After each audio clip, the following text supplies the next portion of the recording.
There's a new number one in college basketball, and to nobody's surprise, it's the Auburn Tigers.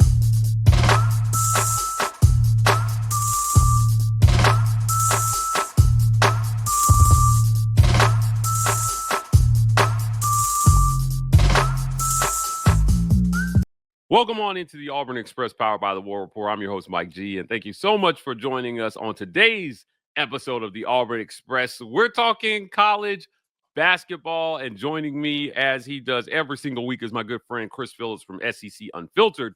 Chris, how's it going, man? Mike, what's going on, man? Appreciate you having me on. Yeah, it's exciting times, man. We're in the heat of college basketball season, conference play. It seems like it's an all-out war every Tuesday and Wednesday night and Saturday, and also college baseball opening day creeping up on us just over a month away from first pitch. So really exciting time for the spring sports, man. Always a pleasure joining you every week.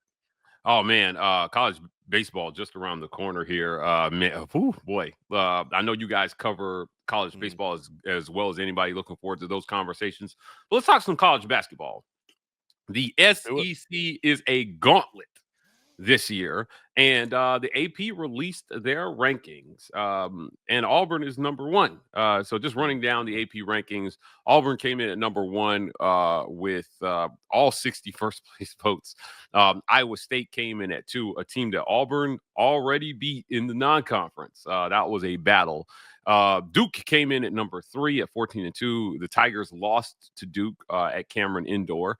Alabama comes in at number four, probably the biggest posers on this list, in my opinion, but we'll get to that later.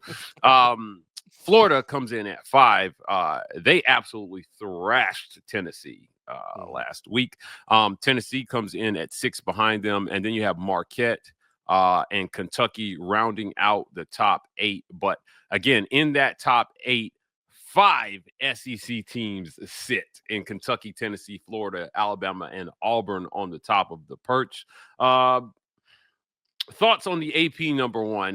This is the second time in school history Auburn has achieved this number one ranking. But what do you think about the rest of the AP rankings? I think this is a pretty solid list.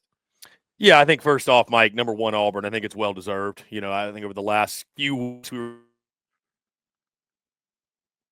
Dave's power rankings here in a second. Our guy Dave Shoemate, who is our lead basketball analyst, has done a great job this season. He had them number one in his power rankings for a few weeks before they took the number one overall spot in the AP Top 25. So I know you and I talked, Mike. I think Auburn, you can argue and make a very valid argument. They're the most complete team in all of college basketball. It is going to be interesting over the next few games with Janai Broome obviously nursing the injury. How do they fare with that? Getting into the meat of the schedule, obviously starting with Mississippi State on Tuesday night. But I think it's well-deserved. You look at the squad that Bruce Pearl has built down in the Plains. I think it's, again, a well-deserved number one ranking. And, again, you mentioned the rest of the AP Top 25. I mean, we talked about, man, the SEC is just loaded. I mean, it is an all-out war every single night.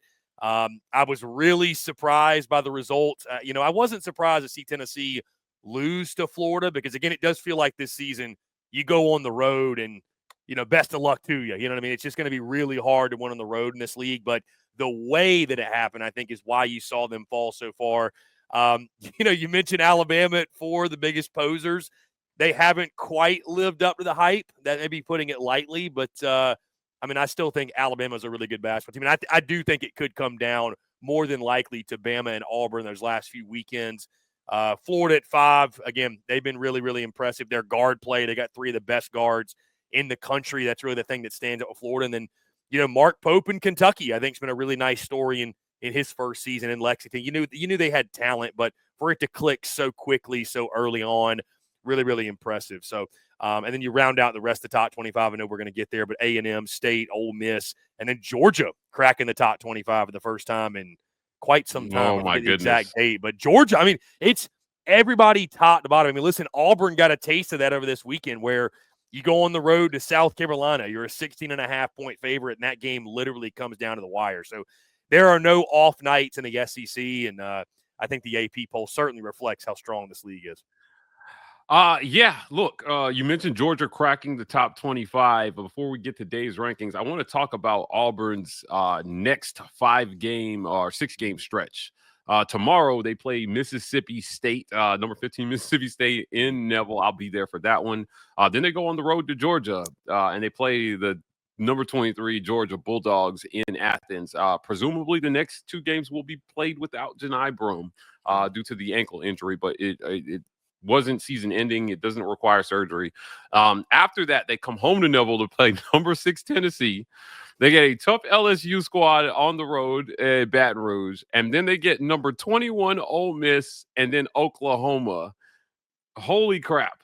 Like I don't even know what to say about this schedule. The SEC has become a basketball conference. And as a matter of fact, this year I think it's the basketball conference. So Auburn certainly has a tough gauntlet ahead. But look, let's talk about the SEC unfiltered power rankings, because the AP has their power rankings, but I like the SEC unfiltered power rankings better. This is courtesy of your guy Dave Shoemate.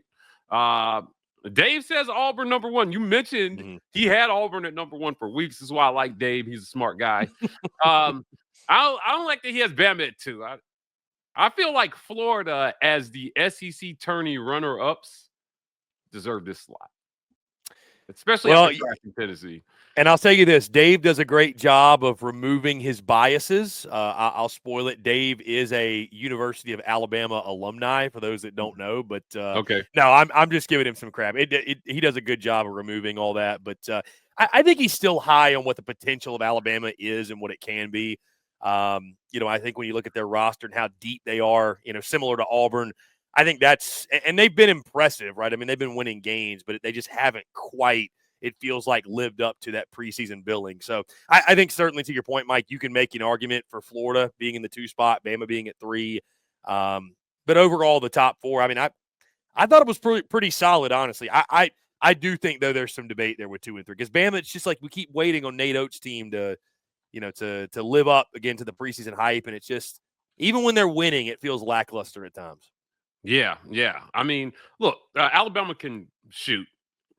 We all know that they can score with anybody, but defensively is where I have questions about the Tide.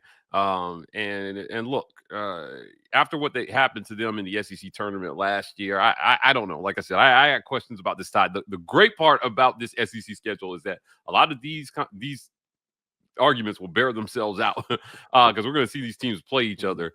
Coming back here, Florida at 3, they're looking crazy good right now at 15-1. Tennessee sits at 4 at 15-1 as well. Kentucky 13-3 down there at 5, and then A&M, who began the season as a top 25 team. State, Ole Miss, Georgia, Missouri, who Auburn blew out to start open SEC play. Vanderbilt, Oklahoma, Arkansas, Texas, which Texas has been taking L's, but man, it's been a tough out for people. They almost handed Auburn an L so far. South Carolina, who almost handed Auburn an L this past weekend, and then LSU. What an incredible list of teams, by the way. Yeah. Like, who's we're on this list? we're talking about, Mike, potentially 14 teams in the SEC getting into the NCAA unreal tournament. I mean, it's crazy. And you even talked about, Texas and Oklahoma down into the bottom. Hey, somebody's going to break through and get the first SEC win, because Red River takes the hardwood on Wednesday night. By the way, a 10 p.m. Eastern time tip-off. Whoever did that is a true sicko. But either way, somebody's going to get their first SEC dub. And you mentioned, Mike, that this thing's going to play itself out in the hardwood. I mean, again, Alabama, Ole Miss play on Tuesday night. Kentucky, Texas, A&M play on Tuesday night. Arkansas, desperate as all get out under John Calipari. They travel to LSU on Tuesday night. Got to get a win. Tennessee, Georgia on Wednesday night. So, yeah, like you mentioned, Mike, it's a lot of these questions are going to answer themselves as the schedule continues to go on. It's going to be, I mean, it already has been, Mike. Every night it feels like it's must-see TV. I mean, these games are incredible. So I'll tell you this, home court advantage has never mattered, I feel like, as much as it does this season. And, you hear in years past, if you go win on the road, it's kind of like you won a game and you picked up another game on the rest of the field because it's so hard to win on the road. That's really how this season feels. Like, you got to protect your home floor. You got to be able to, split your road contests. If not, maybe go slightly above 500. You do that, you're going to be in a really good spot. But, I mean, we're talking about, we've already got SEC teams that have locked up being NCAA tournament teams for some of the bracketologists out there. There's some teams already locked in, and we're probably going to get 13 or maybe even 14 in the tournament. So it's going to be a really, really fun March and April for for those of us that love SEC basketball. Indeed, it is. But what's going to be even more fun is Auburn's next slate. We're going to talk about the probability that the Tigers can hold on to that number one spot through next week with Janai Broome out. We'll do that right after a quick words from our friends at the Rogue Shop. Visit rogueshop.com and use code REPORT to get 15% off your Rogue Shop order. Pain, sleep, stress, anxiety, whatever ails you in life, the Rogue Shop has you covered. Our guy Richard over there serving up something special for every single War Report order. They put a nice note in there. Use code REPORT so that they know that the War Report sent you. And if you got the munchies after the road shop, visit our friends at Los Amigos. Visit them at 1220 Fox Run Ave, Suite 200 in Opelika, Alabama. If you're in the Auburn, Opelika area and you're looking for some sweet eats, Los Amigos has you covered with some of the best Mexican food you'll find in this area. Great partners in the community and also a great place to watch the game. Big screen TVs everywhere. 100 on the health score. Great service, smiling faces. Los Amigos restaurant. And last but certainly not least, our friends at Manscaped. Visit manscaped.com and use code REPORT to get 20% off plus free shipping. Joining the over 11 million men worldwide who have chosen Manscaped to help them with their personal grooming and care. Manscaped.com. If you had a New Year's resolution, Chris, it should be to keep the boys downstairs cleaned up for your ladies. And your lady will thank you. Again, manscaped.com. Use code REPORT to get 20% off plus free shipping. Chris, Auburn is number one. But can they stay number one? The last time that they were number one, Walker Kessler was here. Jabari Smith was here. They didn't stay number one very long. It is a tough perch to sit on top of. But what sets them apart this year, I feel, is that non-conference gauntlet was crazy. Now, they're about to enter an SEC gauntlet, but we talked about this on our show on Wednesday. I feel like Auburn's already proven that they can win away from Neville. Look at how many times they did it against current top 10 opponents right now. We talked about who's in the top 10 already. And if you're Auburn, the team ranked right behind you, you beat. As a matter of fact, you came from 16 down to beat this team in Iowa State. You had a formidable showing against Duke at Cameron Indoor on the road in a game that they lost by 6 points. I did not like the way that game was reffed, but just me. And then you've got chances to show what you're made of versus Alabama, Florida, Tennessee, and Kentucky, all on the schedule for Auburn. What do you think here with Auburn's schedule with Georgia, Tennessee, LSU, Ole Miss, and Oklahoma? And to be clear, through the end of next week would be the Tennessee game. You think Auburn is still sitting on that number one perch by the end of next week? I do, and I don't think they have to go undefeated to do that either. Okay. I think context matters, right? Not having Janai Broome for the next two games. I mean, I look at the next 3-game stretch of Mississippi State, Georgia, Tennessee before you get to an LSU game that I know it's on the road, but I think you should beat LSU. I mean, I think if you can go 2-1 in those next 3, I still think you should be number one, especially if one of those losses comes, to State or Georgia when you don't have a Janai Broome. I mean, to your point, I think with college basketball and college baseball is the same way. It's, I don't like there being too much volatility in the top 25 because there's so many more games and you just inevitably are going to lose games, Mike. It's going to happen, especially if you don't have your best player for, a stretch. So, I think Auburn can still go 3-0, and I think Auburn can win without Janai Broome. Again, they're extremely deep, maybe the deepest team in college basketball. So I think to your point, the body of work, they've proven themselves as the best team in the country, and I would expect them to stay in that number one spot if we're being completely honest. So I think Auburn will stay there, and again, it'll be interesting to see how they fare in the next few. But I think the Tigers are the best team in the country. Yeah, it feels like there was a group of AP voters that were waiting to see if it was real somehow. When Auburn garnered that number one spot on that team when Walker Kessler was here, Chris, it felt like there was no way to convince guys like John Wilner, noted Auburn hater, that Auburn was a legitimate squad. Now, they got bounced in the first round of the NCAA tournament, so I'm sure Wilner was grinning ear to ear about that. But I think, going back to my earlier point, that what they've accomplished in the non-conference this year, 6-1 in quad one games through the non-con. There's nobody in the top 25 that has as many quad one wins or played more quad one games in the non-conference than Auburn played. It was a crazy schedule the way it panned out. Now, when you book these games, you always know how good these teams are going to be, and not, you know what I mean, for the next year. But the way it panned out for Auburn, it was they are tried and true. And I wonder about the Janai Broom injury. If they get blown out somehow without Janai, does that change the narrative about this team? Or if maybe it's a close loss to Tennessee without Janai, do you say, okay, but they didn't have the best player? A lot of people think the best player in college basketball this year. And if they have him, they win. Like, now, how do you see those narratives playing out with or without Janai if Auburn loses huge to somebody or barely squeaks by or barely loses? Well, I think, Mike, to your point, there's always going to be people that are waiting for and maybe been hopeful on the downfall that don't like Bruce Pearl, maybe. Yeah. Not Bruce he's not haters. ever. Yeah, there's Bruce haters out there. So, I mean, I think that with or without Janai Broom, if like you mentioned, that result were to happen, certainly if they get blown out, there's going to be people waiting on, to write their own narratives, if you will.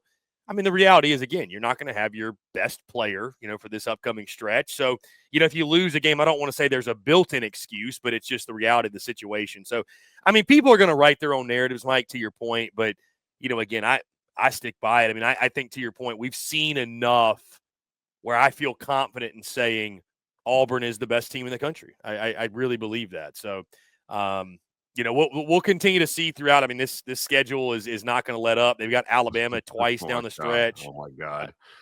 So I mean, it's there's going to be plenty of opportunities for Auburn to only reaffirm that opinion that they are the best. So yeah, I mean, people are going to write their own narratives either way, though, Mike. You got to just let it happen. Same way that people are going to say that Tennessee stinks because they lost to Florida by what they did, and I don't think Tennessee stinks, but they had an awful night, in the O-Dome, which is Yeah. a really hard place to win. So yeah, it is what it is. Basketball is crazy like that.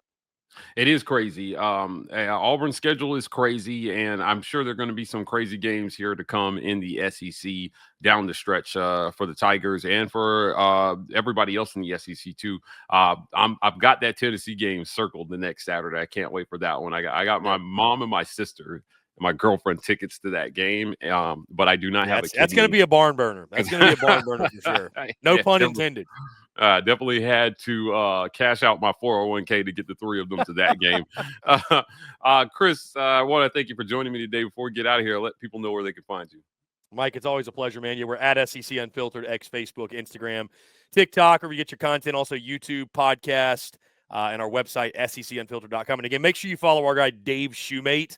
Does a fantastic job talking all things college basketball. I'll be dabbling there as well, and certainly as we get deeper into the season, you'll see me more interjecting myself. But our guy, Dave, man, our lead basketball analyst, he's done a great job, and he goes live every Tuesday night, Wednesday night, Saturday nights, and Sunday mornings, and drops the weekly power rankings. He's done a fantastic job covering all things SEC basketball and will continue to do so. So, yeah, we're excited for the SEC basketball season over at SEC Unfiltered, Mike. And, again, it's only going to heat up, man. It's crazy to think, like, March is not that far away. So these games are every single passing day becoming more and more important as these teams trying to boost their resumes. Indeed, indeed. Thank you so much, Chris. Guys, thank you so much for making the Auburn Express part of your sports news cycle every day. Join us tomorrow as we talk more Auburn football with my guy, Kyle Rush, right here on the Auburn Express.